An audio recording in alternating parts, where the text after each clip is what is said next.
Media వారి అందరికీ నమస్కారం.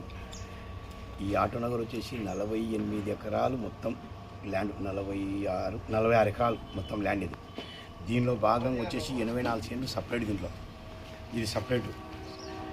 ఈ దీంట్లో వచ్చేసి మొత్తం మెంబర్స్ 1000 మంది సెట్ అయినాం. 1000 మంది మెంబర్స్.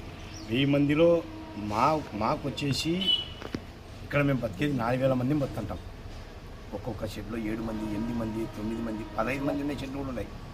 ఈ విధంగా మేము ఒక 4000 మంది ఇక్కడ మేము జీవించాం. కానీ మాకు ఎలాంటి సౌకర్యాలు లేవు.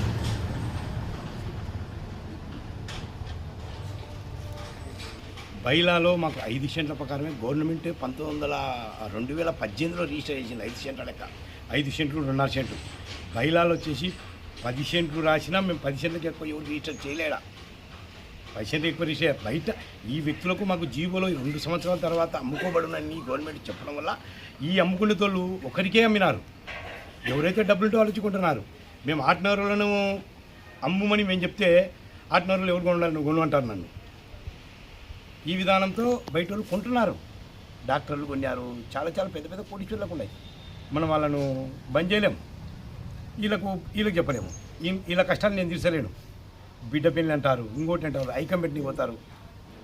లేకుంటే ఐకం పెట్టుకుని వడ్డీ తెచ్చుకుంటారు. ఆ వడ్డీ తెచ్చుకుని నేను అమ్మకపో వడ్డీలో సరిపోతుంది స్థలమని నేను సలహా ఇచ్చాను. అది 40 సెంట్లు 50 సెంట్లు కొన్ని వాళ్ళు ఉన్నారు. దాన్ని కూడా బాధ్యులు పెట్టారు. దానికి నేను ఎట్లా బాధ్యత?